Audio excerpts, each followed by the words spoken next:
Assalamualaikum warahmatullahi wabarakatuh. Perkenalkan, nama saya Ramla Aram, NPM 022010116, tugas 3 fonologi. Pertanyaan pertama, jelaskan perbedaan posisi pita suara untuk bunyi vokal, konsonan, dan semivokal. Pita suara atau vocal folds adalah lipatan-lipatan jaringan yang terletak di dalam tenggorokan manusia dan berperan dalam menghasilkan bunyi saat berbicara atau bernyanyi. Posisi pita suara berbeda untuk bunyi vokal, konsonan, dan semivokal. Berikut adalah penjelasan perbedaannya. Pertama, posisi pita suara untuk bunyi vokal.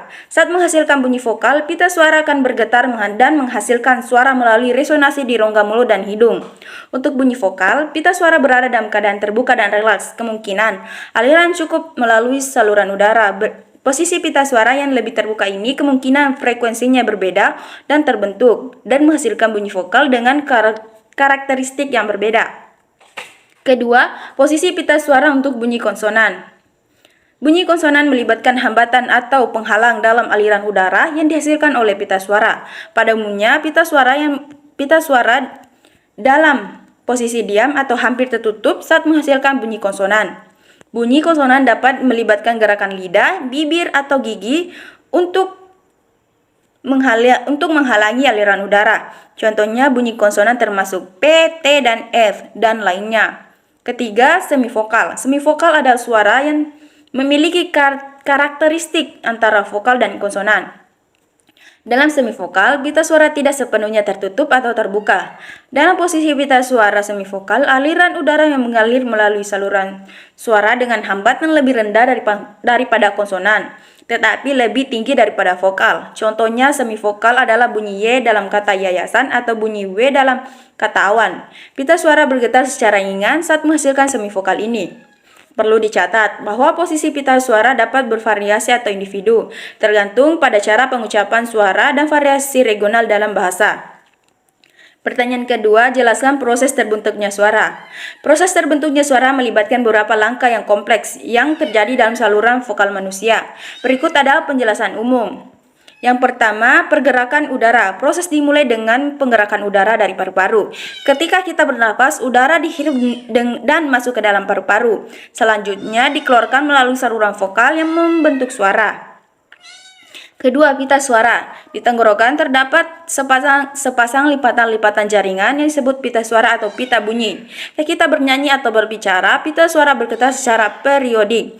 Getaran ini terjadi ketika udara mengalir melalui celah di antara pita suara yang saling berdekatan, menyebabkan getaran pita suara. Ketiga, resonasi. Suara yang dihasilkan oleh getaran pita suara kemudian melewati saluran suara yang meliputi langit-langit mulut, lidah, bibir, gigi, dan rongga hidung.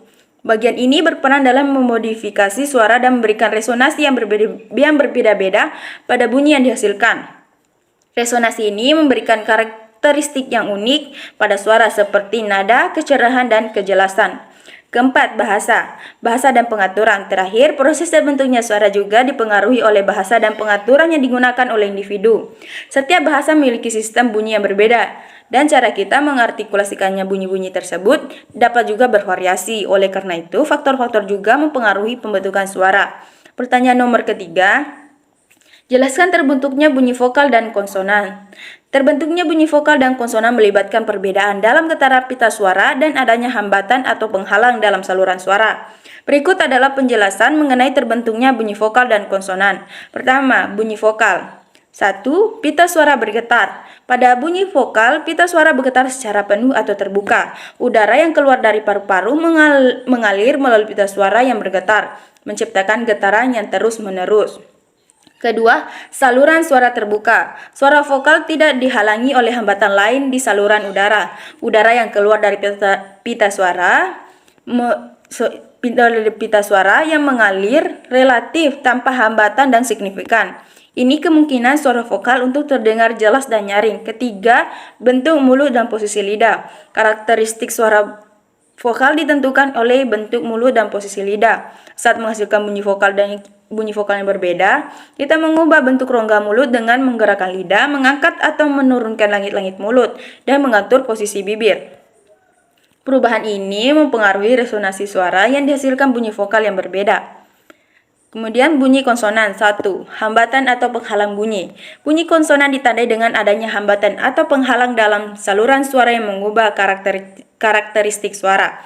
Hambatan ini dapat berupa kontak atau hambatan sebagian di beberapa bagian saluran suara, seperti bibir, lidah, ataupun langit-langit mulut. Kedua, pita suara tidak bergetar sepenuhnya dalam bunyi konsonan. Pita suara tidak bergetar sepenuhnya atau bahkan dapat diam. Pita suara dapat dalam keadaan tenang atau berpisah saat menghasilkan bunyi konsonan. Pada beberapa bunyi konsonan, pita suara tertutup dan kemudian dibuka secara tiba-tiba, menghasilkan suara letupan. 3. Bentuk mulut atau posisi artikulasi. Bunyi konsonan dibentuk oleh posisi dan gerakan artikulasi seperti bibir, lidah, gigi, dan langit-langit mulut. Gerakan dengan posisi ini mengubah bentuk saluran suara yang menciptakan hambatan yang mengubah karakteristik suara. Misalnya bunyi P yang dibentuk dengan menutup bibir dan melepaskannya secara tiba-tiba untuk menghasilkan suara letupan. Pertanyaan nomor keempat, jelaskan titik dan tempat artikulasi. Titik artikulasi mengacu pada bagian dalam mulut atau saluran vokal di mana terjadi hambatan atau kontak untuk menghasilkan bunyi konsonan. Tempat artikulasi mengacu pada bagian organ dalam mulut atau saluran bunyi vokal. Berikut adalah penjelasan tentang beberapa titik dan tempat artikulasi umum. Yang pertama, titik artikulasi pada mengacu pada bagian dalam mulut atau saluran vokal di mana terjadi hambatan atau kontak untuk menghasilkan bunyi konsonan. Tempat artikulasi mengacu pada bagian organ mulut dan saluran vokal yang terlibat dalam pembentukan bunyi konsonan. Berikut adalah penjelasan tentang beberapa titik dan tempat artikulasi umum. Kedua, gigi atau dental. Artikulasi ini melibatkan kontak antara gigi dengan lidah. Contohnya konsonan artikulasi dental adalah TH dalam tin dan det. Pada bunyi ini, ujung lidah menyentuh gigi atas saat mengeluarkan suara. Ketiga, alveolar. Artikulasi ini melibatkan kontak antara ujung lidah dan gusi alveolar. Itu daerah di belakang gigi, yaitu di belakang gigi dan atas. Contoh bunyi konsonan dengan artikulasi alveolar adalah T dan D. Ujung lidah menekankan gusi alveolar saat menghasilkan suara. Keempat, palatal. Artikulasi ini melibatkan bagian tengah lidah mendekati langit-langit keras atau palatum. Contohnya bunyi konsonan dengan artikulasi palatal adalah Y dalam yes dan nya dalam nyamuk. Lidah mendekat ke langit-langit keras untuk menghalangi aliran udara.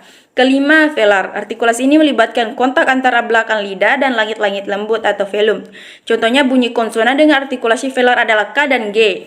Belakang lidah menekankan langit-langit lembut untuk menghalangi aliran udara. Keenam, uvular. Artikulasi ini melibatkan kontak antara uvula bagian belakang langit lembut dan dengan belakang lidah. Contoh bunyinya adalah kui dalam bahasa Arab. Uvula menekankan belakang lidah untuk menghambat aliran udara. Ketujuh, glotal. Artikulasi ini melibatkan hambatan atau suara yang dihasilkan dengan saluran suara dengan menyatukan pita suara atau menghentikan aliran udara di glotis. Contohnya bunyi konsonan dengan artikulasi glotal H dalam bahasa Inggris. Perlu dicatat bahwa jenis dan variasi bunyi konsonan dalam bahasa berbeda-beda, tergantung pada sistem fonologi bahasa tersebut, dan terdapat perbedaan dalam titik dan tempat artikulasi gunakan setiap bahasa. Baik, itulah jawabannya. Saya ucapkan terima kasih. Wabillahi taufiq wal hidayah. Wassalamualaikum warahmatullahi wabarakatuh.